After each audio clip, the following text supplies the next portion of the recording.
मैंने कहा था, आप सेंटा उसको बुलाओ, हाँ आप खूब बुलाओ, और उसकी झोली में से कुछ आपको मिलता हो, अपनी झोली भर लो आप।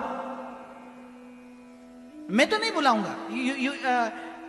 It might sound partial but yes I M.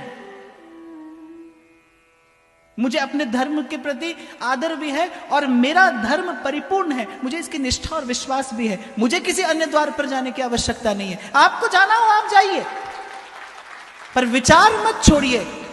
Gita में भगवान कहते हैं अपने धर्म में भिक्षुक होकर मर जाना अच्छा है कि किसी और के धर्म में आप सम्राट होकर मरे।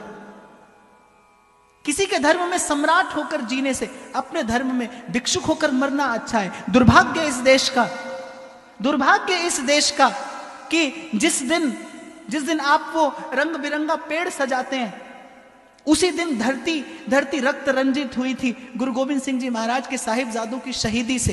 एक भी भारतवासी उस शहादत को प्रणाम निवेदन करना भूल गया, एक भी भारतवासी।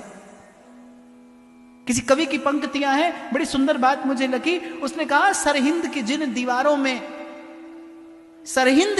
दीवारों में साहिबजादों का जिस्म जड़ा है। गुरु गोविंद सिंह जी महाराज वो दो सपूत, जब नवाब वजीर शाह ने कहा कि इनको जिंदा दीवार में चिनवा दिया जाए, दोनों भाई हाथ पकड़ कर खड़े हैं, एक छोटा और एक बड़ा। वो घटना में याद करता हूं तो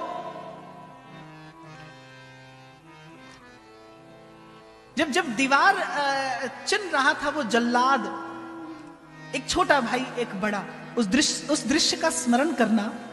और छोटे भाई के मुख पर जब दीवार आई तो बड़े भाई की आंख से आंसू गिरा, और छोटा भाई पूछता है कि बड़े होकर भी आप रोते हैं?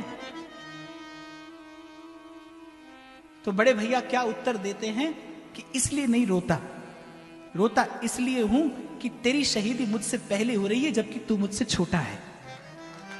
तेरी शहादत मुझसे पहले हो रही है क्योंकि तू मुझसे छोटा है। इस प्रकार के बलिदान पर सरहिंद की जिन दीवारों में साहिबजादों का जिस्म जड़ा है, सच पूछिए ऐसी ही बस किसी नींव पर सत्य सनातन धर्म खड़ा है। आप भूल गए।